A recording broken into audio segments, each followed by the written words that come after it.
अरे ज्याला आमच्या नावाचा ध्यास लागतो तो शुद्धीत राहत नाही. आमच्या नामाची गुंगी, आमच्या नामाची धुंदी तर सर्वस्वी आमचा होऊन जातो.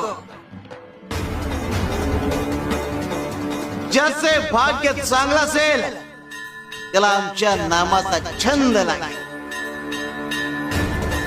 आणि त्याच्या मुखात सतत नाम जप असेल. आमच्या नामाची गोडी निर्माण होईल.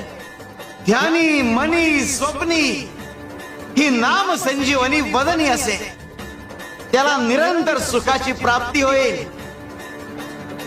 तसं मधाचं सेवन करण्यासाठी भ्रमर कमळ फुलात गुंतून पडतो आणि अत्यंत आनंदाने आणि आदराने मधाचा आस्वाद घेतो.